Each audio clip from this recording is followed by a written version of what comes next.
எல்லாருக்கும் வணக்கம். நம்ம வாராகி சேனலை தொடர்ந்து ஃபாலோ பண்ணுற அத்தனை பேருக்கும் நன்றி. நம்மளோட சேனலில் எளிமையான மந்திரங்கள், சக்தி வாய்ந்த பரிகாரங்கள், வழிபாடுகள், மந்திரங்கள் அத்தனையும் நான் கொடுத்துக்கிட்டு இருக்கேங்க. தொடர்ந்து என்னோடய சேனலை ஃபாலோ பண்ணுங்கள்.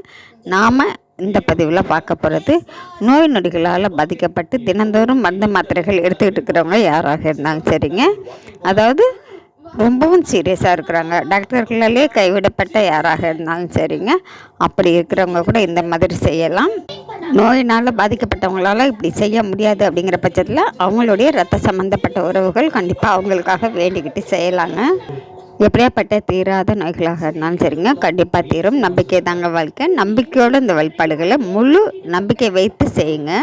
உங்களுக்கு உடனடியாக அதனுடைய பலன் கிடைக்குங்க. நீங்கள் செய்ய வேண்டியது என்னென்னு பார்த்தீங்கன்னா, நாட்டு மருந்து கடைகளில் நவதானியம் அப்படின்னு கேளுங்க, தருவாங்க. எல்லாமே கலந்து தந்தாங்கன்னா அப்படி வாங்கிக்கோங்க. அப்படி தனித்தனியாக தான் கொடுத்தாங்க அப்படின்னாக்கா எல்லாத்துலேயுமே காக்காய்களை வாங்கிக்கோங்க. இல்லை 100 கிராம் இந்த மாதிரி வாங்கிக்கோங்க. அதை வாங்கிட்டு வந்து வச்சுக்கிட்டு அதை ஒரு கருப்பு கலர் துணியில் மூட்டையாக கட்டிவிடுங்க. எல்லாத்தையும் கலந்து அந்த மூட்டையை யாருக்கு உடல்நிலை சரியில்லையோ அவங்க இரவு படுக்கும்போது தலைக்கு அடியில் வச்சு அதை படுத்துக்கொண்டுங்க. இந்த பரிகாரத்தை சனிக்கிழமை இரவு செய்யுங்க. மறுநாள் ஞாயிற்றுக்கிழமை மறுநாள் காலையில் எழுந்து அந்த முடிச்சை எடுத்து அவங்களுடைய தலையை எத்தனை அவங்களுக்கு வயது ஆகிறதோ அத்தனை தடவை வலப்புறமாக சுற்றுங்க. சுற்றிட்டு அந்த முடிச்சை ஓடுகிற தண்ணீரில் கொண்டு போய் போட்டுடுங்க. அப்படி ஓடக்கூடிய நீர்நிலைகள் இல்லை அப்படிங்கிற பட்சத்தில் நீங்கள் பறவைகளுக்கு உணவாக கொடுத்துடலாங்க. கொடுக்கும் பொழுது உங்களுக்கு இருக்கக்கூடிய எப்படியாப்பட்ட கிரக கோளாறுகளாக இருந்தாலும் சரிங்க, உங்களுக்கு இருக்கக்கூடிய கண்டங்கள் அத்தனையும் தீருங்க.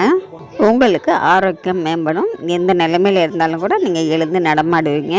விநாயகர் பெருமானை மனசார நினச்சிக்கிட்டு, அதுக்கப்புறம் உங்கள் குலதெய்வத்தையும் மனசார வேண்டிட்டு, அதுக்கப்புறம் நவகிரகங்களை மனசார நினச்சிக்கிட்டு நீங்கள் இந்த மாதிரி வழிபாடு பண்ணுங்கள். கண்டிப்பாங்க எப்படியாப்பட்ட கிரக தோஷமும் நீங்கி நல்லபடியாக ஆரோக்கியத்தோடும் ஆயுளோடையும் கண்டிப்பாக இருப்பாங்க.